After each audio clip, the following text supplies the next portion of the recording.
Hi friends, അസ്സലാമു അലൈക്കും. ഇന്ന് ഞാനൊരു വെറൈറ്റി ആയിട്ടുള്ള നെയ്ച്ചോറിന്റെയും പരിപ്പ് കറിയുടെ ഒക്കെ റെസിപ്പി ആയിട്ടാണ് വന്നിട്ടുള്ളത്.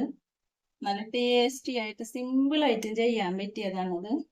ഇതിന്റെ ഒപ്പം ഞാൻ കോമ്പിനേഷൻ ആയിട്ട് പരിപ്പ് കറിയും പപ്പടവുമാണ് ട്ടോ ഞാൻ യൂസ് ചെയ്യണത്. നല്ല ടേസ്റ്റ് ആണ്, സിമ്പിൾ ആണിത് ഉണ്ടാക്കാന്. അപ്പൊ ഇത് ഉണ്ടാക്കുന്നത് എങ്ങനെയെന്ന് നമുക്ക് വീഡിയോ കാണാം.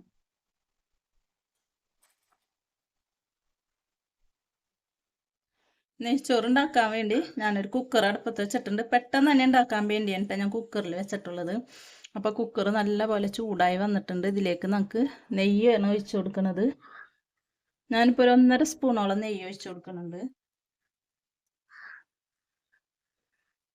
ഇനി ഇതിലേക്ക് ഞാൻ കുറച്ച് ഡാൽഡയും കൂടിയും ചേർത്ത് കൊടുക്കുന്നുണ്ട്.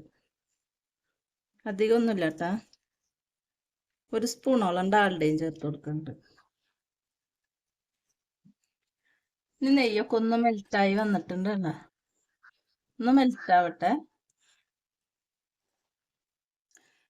ഇനി ഇതിലേക്ക് ഞാനൊരു 2-3 പീസ് ചെറിയ പീസാക്കിയിട്ട് കറുകപ്പട്ട എടുത്തിട്ടുണ്ട്, 2 ഏലക്ക എടുത്തിട്ടുണ്ട്, ഒരു 5-6 കുരുമുളക് എടുത്തിട്ടുണ്ട്, 5-6 പിന്നെ ഒരു 1/2 സ്പൂണോളം പെരിഞ്ചീരകം എടുത്തിട്ടുണ്ട്, പിന്നെ 3 ഗ്രാമ്പൂവും എടുത്തിട്ടുണ്ട്. ഇതെല്ലാനും കൂടി ഒന്ന് റോസ്റ്റ് ചെയ്തെടുക്കാം.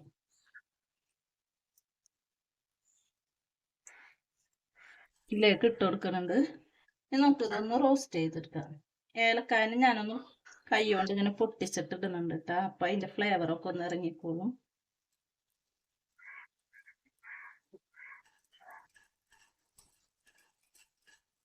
ഇതൊന്ന് റോസ്റ്റായി വരട്ടെ. ഇതൊക്കെ റോസ്റ്റായി വന്നിട്ടുണ്ട്. ഇതിലേക്ക് ഞാൻ ഇതിൽ തന്നെ ഇട്ടാണ് അണ്ടിപ്പരിപ്പും മുന്തിരിയും റോസ്റ്റ് ചെയ്യണത്. അതിൽ തന്നെയാണ് വേണ്ടുന്നത്.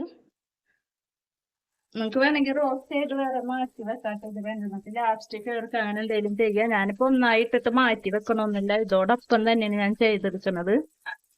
അപ്പൊ ഒന്ന് റോസ്റ്റ് ആയി വരട്ടെ. ഇനി ഇതിലേക്ക് ഞാൻ ഒരു സവാളയാണ് സ്ലൈസായി കട്ട് ചെയ്തതാണ് ഇതും ചേർത്ത് നമുക്ക് സവാളയും ഒന്ന് റോസ്റ്റ് ചെയ്തെടുക്കാം. ഇനി നമുക്ക് സവാളയും കൂടി നല്ലപോലെ ഒന്ന് വഴറ്റിയെടുക്കാം. പിന്നെ എൻ്റെ ചാനൽ ഇതുവരെ കാണാത്തവർ കാണാം, സബ്സ്ക്രൈബ് ചെയ്യാത്തവർ സബ്സ്ക്രൈബ് ചെയ്യുക. തൊട്ടടുത്തുള്ള ബെല്ലൈക്കണും കൂടിയും ക്ലിക്ക് ചെയ്യുമ്പോൾ ഒന്ന് ഓപ്ഷൻ വരും, അതുമേലും കൂടിയും ക്ലിക്ക് ചെയ്യുമ്പോൾ ഞാനിടുന്ന എല്ലാ വീഡിയോസും നമുക്ക് നോട്ടിഫിക്കേഷനായി കിട്ടും. ഷെയർ ചെയ്യുക, കമൻറ്റ് ചെയ്യുക, ഇഷ്ടപ്പെട്ടാൽ ലൈക്ക് ചെയ്യുക. അപ്പം നമുക്ക് സവാളനെയും കൂടി ഒന്ന് വഴറ്റിയെടുക്കാം. ഇതിപ്പോൾ നല്ലപോലെ വഴന്ന് വന്നിട്ടുണ്ട് കേട്ടോ. കണ്ട സവാളൊക്കെ ഒന്ന് വഴന്ന് സോഫ്റ്റായി വന്നിട്ടുണ്ട് കണ്ട. ഇനി നമുക്ക് ഇതിലേക്ക് വെള്ളം ഒഴിച്ചു കൊടുക്കാം. ഞാൻ ഇപ്പൊ 250 മില്ലി മെഷറിംഗ് കപ്പില് 3 കപ്പ് അരിയാണ് ഞാൻ എടുത്തിട്ടുള്ളത്. അപ്പൊ ഞാൻ ഈ കപ്പിൽ തന്നെ 6 കപ്പ് വെള്ളമാണ് ഞാൻ ഒഴിച്ചു കൊടുക്കുന്നത്. 1 കപ്പിന് 2 കപ്പ് വെള്ളം വെച്ചാണ് ഞാൻ എടുക്കുന്നത്. അപ്പൊ ഞാൻ 6 കപ്പ് വെള്ളം അളന്ന് എടുത്തിട്ടുള്ളതാണ്. ഇനി വെള്ളം ഒന്ന് തിളച്ച് വരട്ടെ. നമ്മൾ ഇതിലേക്ക് ഉപ്പ് ചേർത്ത് കൊടുക്കുക. 1 സ്പൂണ് നിറച്ച് ഉപ്പ് ഞാൻ ചേർത്തിട്ടുണ്ട്. എന്നിട്ട് നോക്കിയിട്ട് ചേർത്ത് കൊടുക്കണം കേട്ടോ. പിന്നെ ചോറ് ആയതിന് ശേഷം നമുക്ക് ചേർക്കാൻ പറ്റില്ല. അപ്പോൾ ഈ വെള്ളം നല്ലപോലെ ഇളക്കി തിളച്ച് വരുമ്പോൾ നമുക്ക് ഉപ്പ് നോക്കിയിട്ട് അരിയുമിട്ട് ഇതിൽ വേവിച്ചെടുക്കാനുള്ളതല്ലേ, അപ്പോൾ അതിനനുസരിച്ച് നമുക്ക് ഉപ്പ് ചേർത്ത് കൊടുക്കാം. പിന്നെ ഒരു ചെറുനാരങ്ങയുടെ നീരാണ്, ചോറുകൾ തമ്മിൽ ഒട്ടിപ്പിടിക്കാണ്ടിരിക്കാനാണ്. ഇതും കൂടിയും ചേർത്ത് നല്ലപോലെ ഇളക്കി കൊടുക്കുക. ഇനി ഇതൊക്കെ കൂടി ഒന്ന് തിളച്ച് വരട്ടെ. അപ്പം നമുക്ക് ഉപ്പ് നോക്കിയിട്ട് വേണമെങ്കിൽ പോരെങ്കിൽ വീണ്ടും ചേർത്ത് കൊടുക്കാം.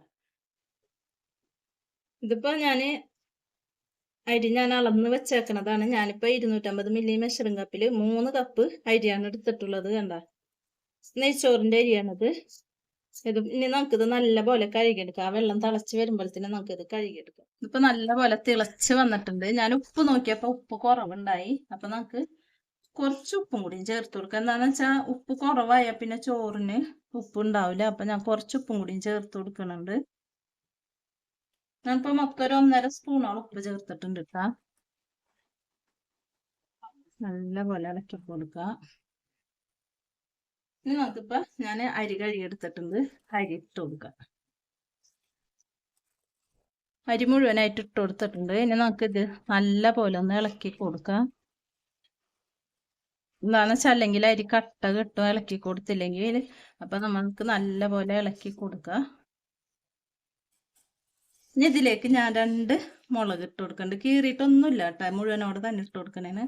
കുറച്ച് കറിവേപ്പില ഇടുന്നുണ്ട്. എൻ്റെ കയ്യിലും മല്ലിച്ചപ്പും പുതിനൊന്നും ഇല്ല, അപ്പൊ ഉണ്ടെങ്കിൽ നമുക്ക് അത് ചേർത്ത് കൊടുക്കാം. ഇനി നമുക്കിത് മൂടി വെച്ച് കൊടുക്കാം.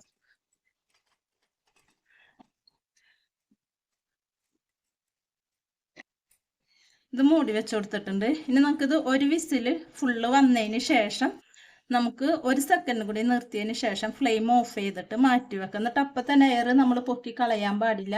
താനെ എയർ പോയതിന് ശേഷം നമ്മൾ തുറക്കാൻ പാടുള്ളൂ. അപ്പം നമുക്ക് ഒരു വിസിൽ വരുന്നവരെയും വെയിറ്റ് ചെയ്യാം. നെയ്ച്ചോറിൻ്റെ അത് ഞാനിപ്പോൾ കുക്കറിയിലിട്ട് മൂടി വെച്ചിട്ടുണ്ട്. അത് വിസിൽ വരുമ്പോഴത്തേനും നമുക്ക് അതിലേക്ക് പരിപ്പ് കറിയാണ് ഞാനിപ്പോൾ അതിന് കോമ്പിനേഷനായിട്ട് ഉപയോഗിക്കുന്നത്. അതിന് വേണ്ടി ഞാൻ ഒരു കപ്പ് പരിപ്പ് നല്ലപോലെ കഴുകിയതിന് ശേഷം കുക്കറിലേക്ക് ഇട്ട് കൊടുത്തിട്ടുണ്ട്.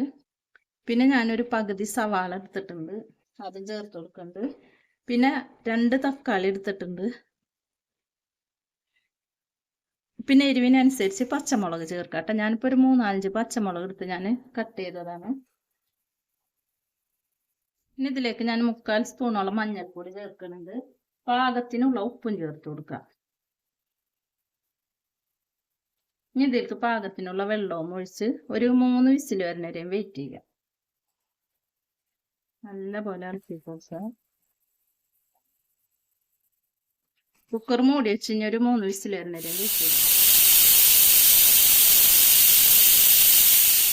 ഇപ്പൊ ചോറിന്റെ ഒരു വിസിൽ വന്നിട്ടുണ്ട്.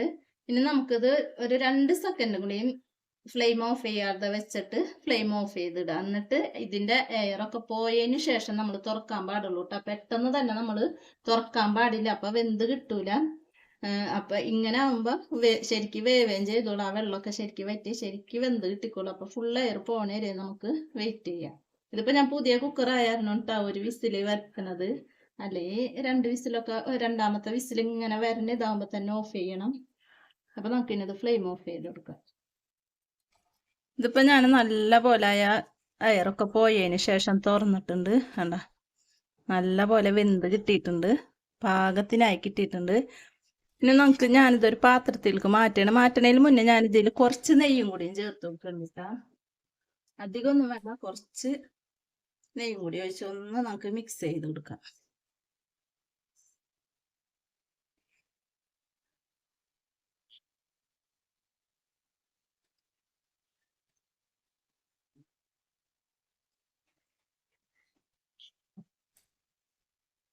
നല്ല പോലെ ഒന്ന് മിക്സ് ചെയ്ത് കൊടുക്കുക. ഇനി ഞാൻ വേറൊരു പാത്രത്തിലേക്ക് മാറ്റി കൊടുക്കുക. പരിപ്പ് ഇപ്പം 3 വിസിലടിച്ചതിന് ശേഷം ഞാൻ ഓഫ് ചെയ്തിട്ടിട്ടുണ്ടായി. എന്നിട്ട് എയർ നല്ല പോലെ പോയതിന് ശേഷം ഞാൻ എടുത്തതിന് എന്നിട്ട് കയ്യിൽ വെച്ച് നല്ല പോലെ ഞാൻ ഉടച്ചു കൊടുത്തിട്ടുണ്ട്. കണ്ട നല്ല പോലെ വെന്ത് കിട്ടിയിട്ടുണ്ട്. നമുക്ക് ഇതിലേക്ക് നേരത്തെ ഞാൻ തേങ്ങ അരച്ച് വെച്ചിട്ടുണ്ടായി, ഒരു ബൗള് തേങ്ങ ചിരണ്ടിയിട്ട് അരച്ച് വെച്ചിട്ടുണ്ടായി, ഇത് ചേർത്ത് കൊടുക്കുക.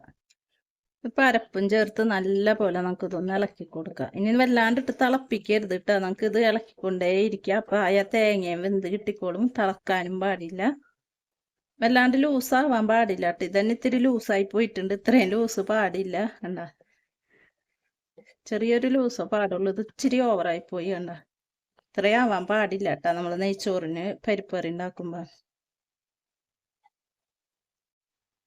ചോറിപ്പോ ഞാൻ കുക്കറിൽ നിന്ന് ഒരു കടായിലേക്ക് മാറ്റിയിട്ടുണ്ട്. കണ്ട നല്ല പോലെ ആയി കിട്ടിയിട്ടുണ്ട്. നമ്മൾ അപ്പൊ തന്നെ ചൂടോടെ എടുക്കുമ്പോഴാണ് ഇതൊരു കുഴഞ്ഞ പോലെ ആവണത്. ഇതിപ്പോ ഞാൻ നല്ലോണം എയർ പോയതിന് ശേഷമാണ് ഞാൻ എടുത്ത് ഇതിലേക്ക് മാറ്റിയത്. അപ്പൊ നല്ല പോലെ ആയി കിട്ടിയിട്ടുണ്ട്. കണ്ട ഇതിപ്പോ ഞാൻ അണ്ടിപ്പരിപ്പും മുന്തിരിയൊക്കെ അതിൽ തന്നെ വഴറ്റിയിട്ട കാരണമാണ്. അല്ലെങ്കിൽ നിങ്ങൾ മാറ്റി വെക്കുകയാണെങ്കിൽ ഇതിന്റെ മേലെ നിങ്ങൾക്ക് ഇടാം.